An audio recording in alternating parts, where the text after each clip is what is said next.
Hola, tiene el gusto de conversar contigo el pastor Oscar Zambrano. A partir de hoy nos encontraremos en este lugar para hablar del conocimiento, para hablar de la sabiduría que viene de lo alto. En una era de grandes comunicaciones, en una era donde todas las cosas avanzan, en una era donde la cultura, donde la sociedad, donde todo lo que maneja nuestro mundo va a pasos agigantados, tenemos que entender los grandes desafíos que tenemos en nuestra sociedad. Y en esa sociedad tenemos desafíos de conocimiento y sabiduría que vienen de lo alto para que nosotros podamos entenderlos y enfrentarlos. El día de hoy tengo el gusto de conversar contigo un primer tema: la iglesia y la cultura. Para mí es importante este primer tema y no fue fácil elegirlo al momento de aperturar este tema o este momento significativo. Es necesario que entendamos nosotros todo lo que hoy estamos enfrentando y qué posición tiene la iglesia de Jesucristo en esta actualidad. Cuando vamos a la palabra nos da un sinfín de códigos, la palabra nos da un sinfín de información del rol que tenemos como hijos de Dios en esta sociedad. A través de la historia, la iglesia ha tenido momentos muy significativos, mas sin embargo, también tenemos que entender que hay roles o hay acciones que no hemos entendido en el tiempo. Esas acciones que no hemos entendido en el tiempo nos han llevado a un desconocimiento y ese desconocimiento nos ha llevado a una debilidad. Yo estoy y soy participante de que la iglesia de hoy tiene un desafío por delante y ese desafío que tiene es expandir el conocimiento y la iglesia tiene la capacidad y tiene la responsabilidad de abrir los ojos de muchas personas porque eso fue lo establecido en la palabra. Cuando vamos a las enseñanzas de nuestro maestro, porque el origen viene de allí, de nuestro maestro Jesús, Él nos dice: conoceráis la verdad y la verdad os hará libre. Pero ¿dónde está esa verdad? ¿Cómo la puedo conocer y cómo puedo saber si esa verdad es plena, es verdadera, si esa verdad va a transformar mi vida? Hoy en día tenemos muchas informaciones, mucha comunicación. Hoy en día estamos en un momento donde las personas luchan por buscar ese entendimiento y en esa lucha de buscar el entendimiento se presentan caminos desviados, caminos que conducen a lugares sin ningún tipo de fundamento, lugares sin ningún tipo de fin. Esto es lo que queremos a partir de hoy, que nosotros podamos conversar, abrir la luz de este espacio, abrir la luz de la palabra. ¿Qué es lo que nos enseña? Yo creo y estoy convencido que Dios ha abierto su gloria para que nosotros podamos entender esto. De verdad, un gusto y un placer. Y en este tema de la cultura y la iglesia quiero comenzar por este lugar. A través de los años hemos descubierto algo. ¿Qué es la iglesia? Y quiero comenzar por aquí. Cuando nosotros analizamos la palabra iglesia, la palabra eclesia tiene un significado escritural. Esa palabra escritural es una palabra de una etimología griega. La etimología griega nos dice que viene de la palabra eclesia.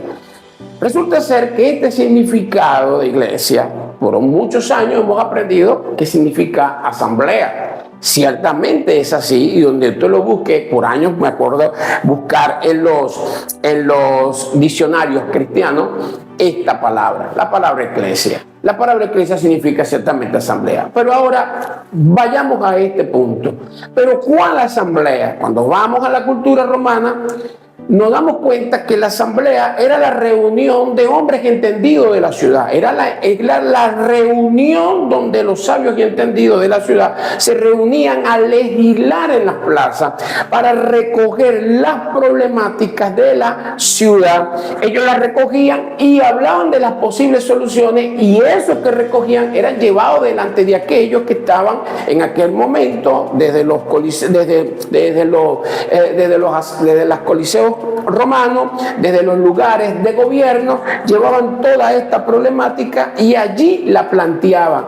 Estos hombres se encargaban de ser los hombres con entendimiento, los hombres con visión, para que la ciudad marchase. Todo esto es recogido. Cuando Jesús decide darle un nombre al proyecto que Él viene a establecer, cuando Jesús quiere darle un nombre al reino de los cielos aquí en la tierra, Jesús decide tomar un nombre no hebreo, sino un nombre romano. ¿Por qué? ¿Por qué Jesús no decide tomar un nombre hebreo, una palabra muy espiritual, sino que decide tomar una palabra sencillamente que sea reconocida por los hombres? Porque su interés era que la iglesia, que sus hijos, que el reino de los cielos pudiera entender la interacción que iba a tener a partir de ese momento con la humanidad, que sus hijos que estaban siendo preparados, en este caso sus discípulos, pudieran entender la interacción que ellos iban a entender con los problemas de la sociedad, con los problemas que sacudían, pero en el ámbito espiritual. Y entonces resulta ser que Jesús toma la palabra iglesia. Él le abre el entendimiento, muestra la luz, le dice: yo no quiero que ustedes sean unos religiosos más, porque ya venían de la escuela de la religión. Cuando vamos y estudiamos la palabra, nos damos cuenta que una de las cosas que Jesús logra combatir es de alguna forma el deterioro religioso que se había formado en el corazón de los hombres. Entonces, este deterioro religioso, esta malformación que se genera en el tiempo de Jesús, donde lo vemos enfrentando a grandes líderes del momento, que no era el deseo del Padre tener esto, pero todo lo que de alguna forma se desarrolló para la época generó toda esta distorsión espiritual.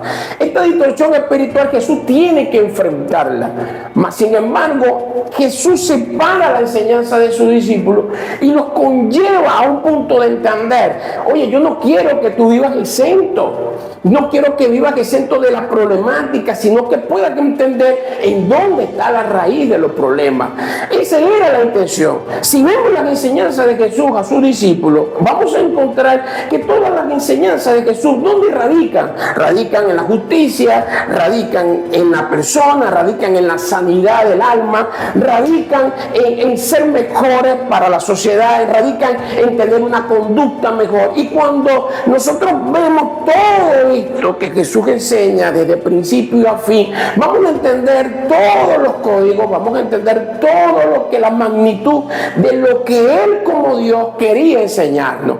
No es fácil, porque a través de la historia, la iglesia en un momento de esta línea se desvía del propósito. Todo aquello que Jesús había establecido se fue distorsionando hasta prácticamente regresar a tiempos atrás. La distorsión espiritual que se vivió aún antes de Jesús se vuelve a vivir. Hoy en día tenemos una distorsión espiritual que nos conlleva, en vez de acercarnos a Dios, a separarnos de Dios.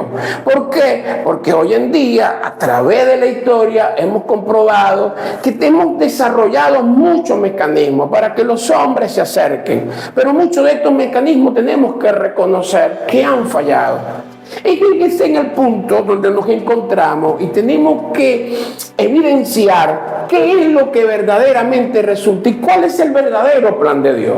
Yo soy partidario de una idea y me gustaría compartirla contigo. Cuando Dios establece su propósito en la tierra, Él tenía un plan. Yo no creo que Dios no tuviera un plan establecido. Muchos han creer que Dios no tenía un plan para todo esto. Todo esto era un plan establecido.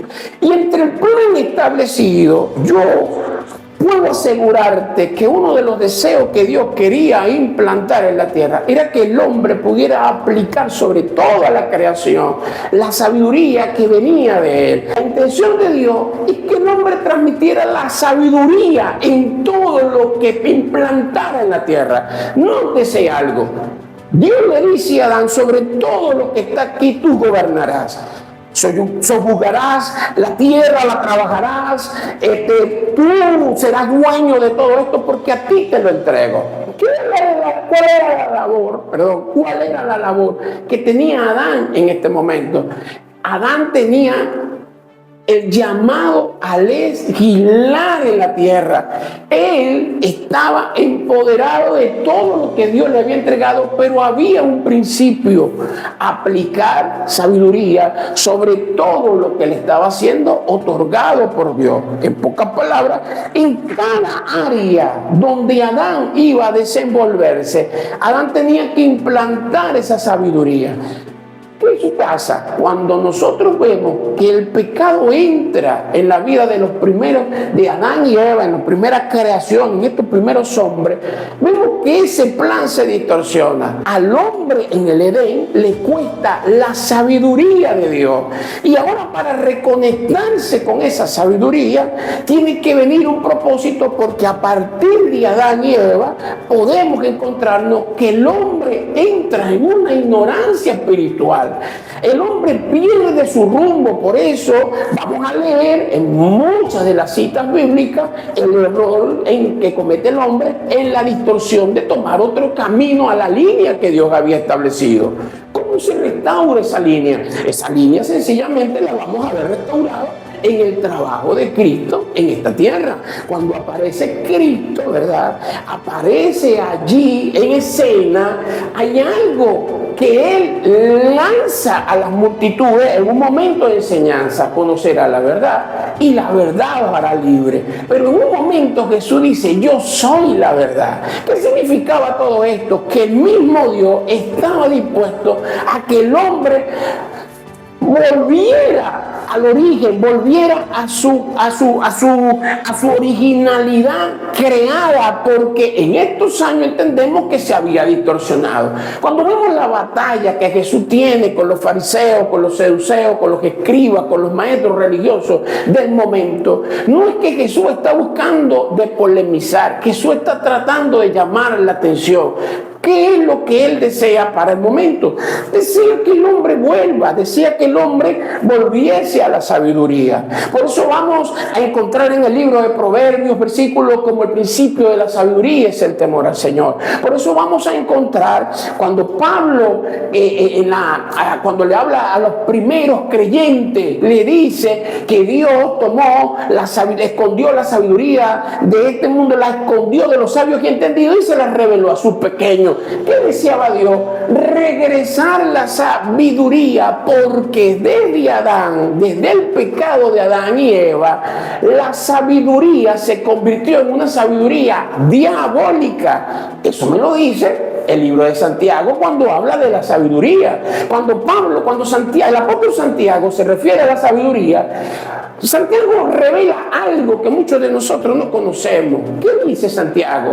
Que la sabiduría de este mundo. Pero ¿cuál sabiduría de este mundo? Y él aclara que la sabiduría es una sabiduría diabólica, que no la busquemos, porque la sabiduría del principio fue pervertida. Nuestro rol como iglesia, ¿dónde está?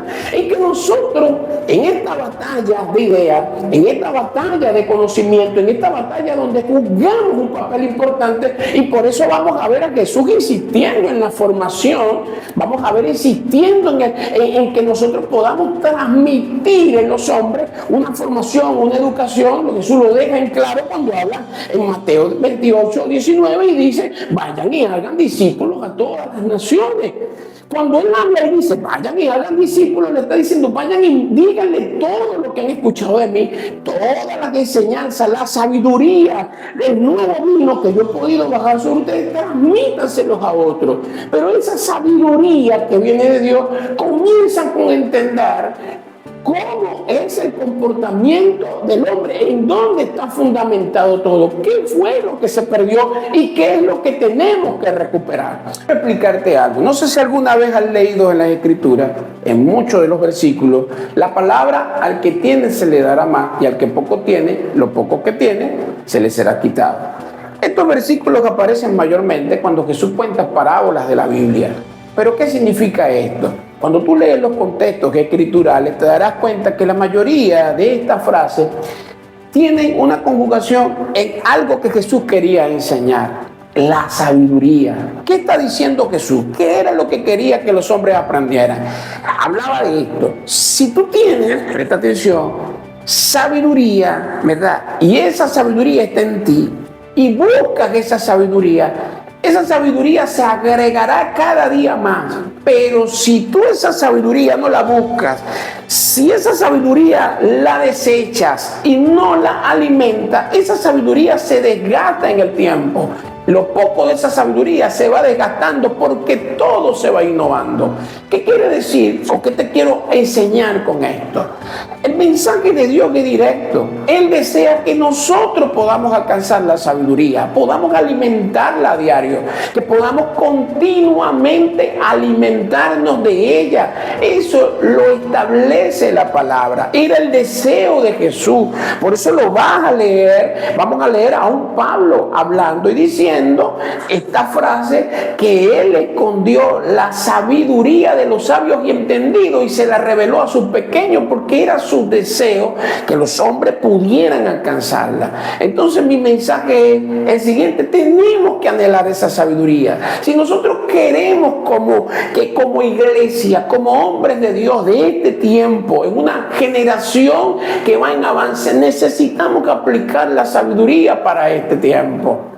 Si quieres seguir descubriendo de esto y cómo podemos impactar, te invito a que te conectes con nosotros. Queremos hablar muchos temas que van a abrir nuestro entendimiento. Creo que la Biblia tiene mucho que enseñar. Creo que en la palabra tenemos mucho que descubrir. Por eso te pido que no te desconectes de nosotros y que te mantengas siempre alerta en lo que queremos publicar. Será un tiempo de gran bendición para alcanzar sabiduría. Saludos y bendiciones. Nos vemos en el próximo espacio.